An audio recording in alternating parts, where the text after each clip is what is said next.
Salut la compagnie, on se retrouve aujourd'hui pour parler de football. Ça faisait quelques temps que j'en avais pas parlé, ça me manquait, j'ai fait une vidéo la semaine dernière dessus, mais il y a encore des choses à dire, notamment avec la fin du mercato qui arrive, Mbappé qui devrait pas bouger, peut-être que cette vidéo va très mal vieillir et que dans 2 heures vous foutrez tous de ma gueule, c'est possible, surtout que j'ai du mal à comprendre tout le délire, pourquoi ils veulent absolument recruter Kolo Muani, sachant que, si Mbappé est encore là, et qu'ils viennent de recruter le jeune attaquant lyonnais là,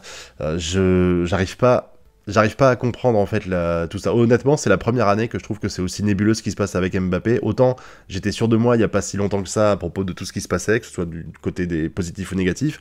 Autant là j'ai un gros doute, mais c'est pas le sujet de la vidéo. Ce dont on va parler aujourd'hui, c'est du tirage au sort de la C1 et aussi éventuellement de la C3 pour les équipes françaises, parce que c'est important. Je rappelle qu'actuellement, la France est 5e au coefficient UEFA, que on prend en compte les 5 dernières années du coefficient UEFA, et que du coup, la 5e année va sauter, et que le fait qu'elle saute, sachant qu'on avait 2 ou 3 points d'avance sur les Pays-Bas, fait que, pour l'instant en tout cas, les Pays-Bas sont devant nous, et qu'on perdrait une place en Champions League, parce que je rappelle qu'on s'enorgueillise à fond d'avoir 3 places plus une qualificative.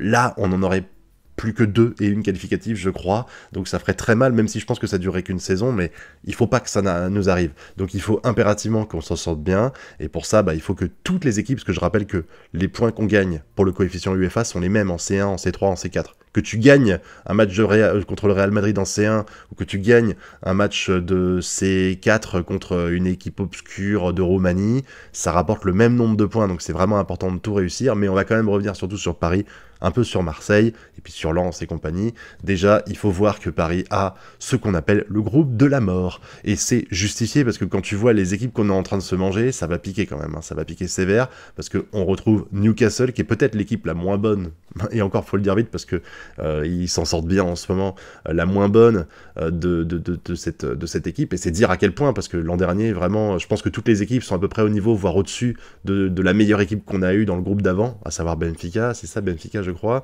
parce qu'on a Newcastle, Milan AC, demi-finaliste l'an dernier, même si je trouve que il y a eu un peu de réussite pour eux, pour arriver jusque-là, et Dortmund, 3 grosses équipes, 3 très grosses équipes face au Paris Saint-Germain. On pouvait difficilement imaginer pire, sauf en remplaçant Dortmund par le Real Madrid. J'avais préparé le groupe de la mort sur Twitter, si vous vous rappelez, si vous avez suivi, et j'avais dit que le pire qu'on pouvait avoir, c'était Paris, Real, AC Milan, Newcastle. On est presque dedans. On est presque dedans. Mais j'ai envie de dire, même si Paris parle plus de gagner la C1 aujourd'hui, ça n'empêche que le club, il est pas fait pour être disqualifié en poule. Je veux dire, tu vois l'équipe aujourd'hui, on a recruté Dembélé, on a quand même fait du gros recrutement pour compenser les départs de Neymar et Messi et puis d'autres joueurs. Le seul truc qui me dérange un peu, c'est que Verratti a l'air à 99% sûr de partir au moment où je fais cette vidéo-là, et que Verratti, il me semblait très important pour le milieu de terrain, même s'il était en courant alternatif.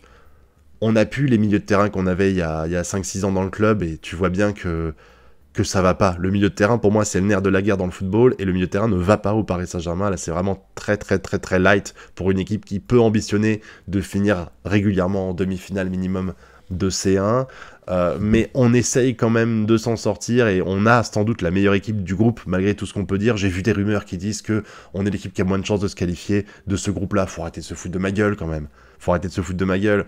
Oui, on a un groupe qui est vachement balèze, mais on est normalement, on peut en sortir. Je dis pas qu'on va s'en sortir forcément, ce serait ultra condescendant et ça serait manquer de respect aux 3 autres clubs, mais on est quand même une équipe qui est, pour moi, un peu au moins au-dessus des 3 proposés. On serait tombé sur Manchester City, sur Real Madrid, sur ces trucs-là, je veux bien, mais là, on reste quand même l'équipe le plus fort de la poule, surtout que Dortmund a été affaibli cette saison. Milan AC, bon, ça se passe quand même bien, mais comme j'ai dit, pour moi, c'était plus de la réussite qu'autre chose. C'est pas l'équipe la plus dangereuse sur laquelle on pouvait tomber, bon, peut-être si dans le chapeau 3. Et Newcastle, par contre, c'est l'équipe la plus inquiétante, mais elle reste, à mon avis, en dessous de nous. Dites-moi si vous êtes d'accord avec moi, hein, mais pour moi, vraiment, sur le papier, on a l'équipe la plus forte du groupe F, mais ça n'empêche que c'est un groupe hyper relevé, et quand tu vois qu'on a fini 2e dans le groupe précédent l'année dernière, si on joue pareil cette année, c'est la merde. Alors après, espérons que les joueurs se réveillent tout de suite, qu'il manque pas de respect aux adversaires, et que du coup on puisse en sortir. c'est vraiment le truc qu'il faut, c'est que Paris arrive à passer les poules, parce que sinon les Barcelonais, les Madridistes qui nous en veulent parce que Mbappé les a pas choisis, et évidemment les pro-Marseille qui comprennent pas que ça arrange tout le football français que Paris soit grand en Coupe d'Europe, bah, ils préfèrent visiblement perdre des places en C1. Cherchons la logique, la haine avant le fair play du football, mais enfin, passons sur ce détail. Du coup, il faut que Paris réussisse à passer cette poule-là, ce qui me paraît vraiment envisageable, honnêtement.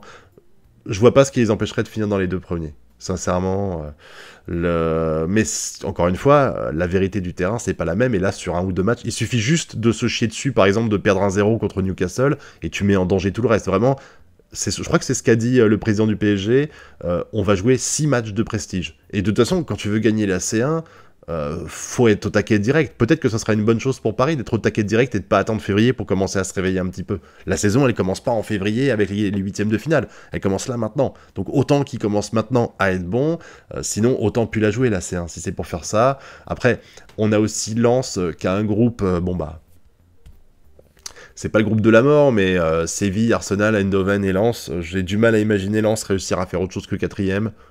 On peut toujours avoir une bonne surprise, hein, mais déjà, s'ils arrivent à être troisième, à arracher la troisième place, et à retomber en C3, ce serait une putain de bonne nouvelle. Je pense que l'équipe la plus jouable ici, c'est évidemment le PSV Eindhoven, dauphin, je crois, du championnat de Pays-Bas, ce qui est quand même pas le plus grand championnat du monde, donc Lens peut se démerder pour arriver troisième, sincèrement.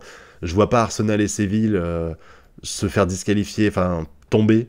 Surtout Arsenal, je les vois vraiment bons en ce moment, donc Séville, c'est un peu en dents de scie de temps en temps, à part l'effet Coupe d'Europe, où t'as l'impression qu'ils sont galvanisés de fou et qu'ils gagnent tout, mais en dehors de ça, voilà, donc je lance troisième, ce serait déjà une très très très très bonne opération, et puis à l'image de Paris pour la C1, Marseille, ils se sont tapés le groupe de la mort en C3, avec Ajax, Brighton et Athènes, bon... Alors, on va encore dire que je tape sur les Marseillais et je suis pour les clubs français en Coupe d'Europe. Même si je supporte le Paris Saint-Germain, je veux que l'OM... Je préférerais encore que l'OM gagne la C3. Voilà, si tu me demandes de choisir, je préfère que l'OM gagne la C3. Plutôt que Paris finisse en quart de finale de C1 et perde. Voilà, je suis peut-être un traître au niveau des Parisiens, mais je supporte les clubs français en Coupe d'Europe et je souhaite le meilleur à Marseille. Très déçu de ce qu'ils ont fait face au Panathinaikos, mais... Quand t'arrives même pas à te qualifier face au Panathinaikos, comment tu veux espérer qu'on soit enthousiaste et qu'on y croit face à l'Ajax et Brighton, qui sont des équipes qui sont vraiment supérieures au Pana pour moi, de très très loin en plus pour certaines. Surtout Brighton, vraiment Brighton très surpris depuis quelques saisons en championnat anglais, ils se démerdent bien, là même cette saison ils sont plutôt bons. Bon, on verra ce que ça donne, mais franchement, je vois pas Marseille passer. J'espère avoir tort, hein. J'espère de très très très très très très loin avoir tort, mais je vois pas Marseille passer sur cette poule-là. Après, on a Toulouse. Toulouse, c'est pareil, ils se mangent bon. Liverpool, qui est la seule... Encore une fois, vous allez dire que c'est condescendant de dire ça, mais la seule grosse équipe du groupe E, c'est Liverpool. On a l'ASC et l'Union... Alors, c'est quoi le nom du club en entier L'Union Saint-Gilloise, je crois. Bon... J'ai pas souvenir d'avoir vu Toulouse briller spécialement en Coupe d'Europe. Et puis tu as Rennes qui affronte Villarreal, Maccabi Haïfa et Panathinaikos. Panathinaikos qui ont perdu qui ont gagné face à l'OM et qui se retrouvent à la dernière place dans le chapeau 4 de la C3. Ça montrait un peu que c'était quand même pas du grand. Franchement, la Rennes peut passer crème, surtout que j'aime bien la politique de Rennes en ce moment dans leur club, et ça se passe bien, ils essaient de conserver le plus de joueurs possible, leur effectif grandit, c'est plutôt intéressant, donc il y a moyen. Je pense qu'à la fin, tu vas avoir... Si à la fin des matchs de poule, alors sachant qu'il reste Lille en C4, je crois, mais qu'il n'y a pas encore eu de truc, si t'as Paris qui passe, Lens 3ème, qui finit en barrage de C3, Rennes qui passe... et Marseille, ce sera une super performance, vraiment une super performance. Je rappelle que là, l'objectif, c'est d'être devant le Portugal et surtout les Pays-Bas. Il y a moyen que ça se passe. Je rappelle qu'on a un club de plus qu'eux en Coupe d'Europe. Au final, je crois qu'on a 2 clubs en C1, 3 clubs en C3, un club en C4, ce qui fait 6. Les Pays-Bas en ont 5. Un de moins, ça change tout. Sauf si, évidemment, on se fait disqualifier tous nos clubs dès les phases de poule. Mais si on passe les poules, si on a ne serait-ce que la moitié de nos clubs, 3 clubs qui passent... Allez, 4, on va dire, 4 clubs qui passent les phases de poule, c'est GG, et on se fera pas niquer la 6ème place, ne serait-ce que pour une saison, et du coup, on pourra profiter dès l'an prochain, d'une C1 avec 4 clubs français. 3 clubs minimum français, voire 4. Ce serait incroyable. Moi, je kifferais à mort. Je sais pas ce que vous en pensez. En tout cas, donnez-moi votre avis sur tout ça dans la zone commentaire. Hein. Qui vous pensez qui va passer? Moi, je dis Paris 1er, Lens 3e, Rennes qualifié, peut-être Marseille sur un malentendu, Toulouse, j'ai du mal à y croire, mais je leur souhaite de réussir. Hein. Voilà, ils le méritent. Et puis Lille, quand on verra ce qu'ils ont devant eux, mais Lille, c'est du solide. Lille, c'est du solide. Ils devraient s'en sortir en C4, au moins pour le début. Ça, on le saura très bientôt. Et puis, pour ce qui est du football, on reparle vite fait. Parce qu'autant en profiter pendant que je suis devant vous. Enfin, façon de parler à la caméra. Mais j'ai du mal à comprendre tout le délire avec Mbappé, là. Parce que Mbappé, j'étais persuadé qu'il allait partir. Finalement, il reste. On parle même d'une prolongation. Il n'y a plus rien qui est logique. Maintenant, on te parle d'un départ dans les 24 heures. Ça se trouve, au moment où vous regarderez cette vidéo, Mbappé a déjà signé au Real Madrid. En fait, le problème, c'est qu'il y a plein de choses qui sont contradictoires pour moi. Ça veut dire que le fait que Paris l'ait réintégré dans l'effectif, pour moi, ça veut vraiment dire que ils sont prêts à le faire partir. Ils vont pas le perdre. Ils vont pas le perdre. S'ils l'ont réintégré dans l'effectif, c'est qu'il s'est passé un truc qui a fait que ils ont décidé de lui donner une chance. S'il était qui était prêt à partir et que il voulait pas faire l'effort de partir, tout ça, qu'il y avait le bras de fer, voilà. Le fait qu'il revient dans l'effectif et qu'il rejoue les matchs en tant que titulaire ou remplaçant prouve pour moi que il y a eu un accord avec le Paris Saint-Germain. Est-ce que l'accord c'est juste de partir cette année et que là dans quelques heures on va le voir partir au Real Madrid? C'est possible, mais du coup il aurait un départ dégueulasse. Parce qu'il n'aurait pas, là s'il part aujourd'hui, il disparaîtra, il n'aura pas eu de petites fêtes pour son dernier match et tout ça. Ce serait indigne quand même si je porte pas forcément Mbappé dans mon cœur, ce serait indigne de faire ça après tout ce qu'il a apporté au club, mais ça justifierait pourquoi on s'accroche absolument à recruter Kolo Muani, parce que là, on a quand même, c'est Barcolet, désolé je prononce peut-être mal, le joueur de Lyon qu'on a recruté, plus Dembélé, plus bon, les autres joueurs hein, qu'on a recrutés. Est-ce que vraiment on a besoin de claquer 90 millions pour Kolo Muani aujourd'hui si t'as Mbappé en attaque? Vraiment.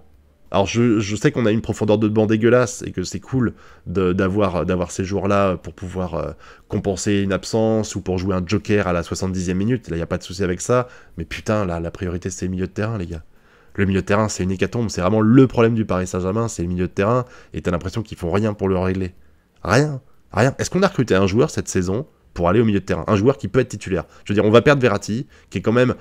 Quand tu vois les joueurs au milieu de terrain qu'il y a à Paris, Verratti, c'est quand même un des meilleurs. Même s'il est en dents de scie, qu'il est sur courant alternatif, qu'un match sur 3, il est pas bon, etc. On est d'accord, ça va pas du tout. Je veux dire, se dire que Verratti, c'est un des meilleurs milieux de terrain du Paris Saint-Germain, c'est inquiétant. On est d'accord. Mais si en plus on s'en débarrasse, c'est encore pire. Vraiment, là, je suis assez inquiet pour la suite, même si j'ai l'impression que Paris revoit un peu ses ambitions à la baisse. Il n'y a plus le rêvons plus grand, il n'y a plus le on vise la C1 tous les ans et tout ça.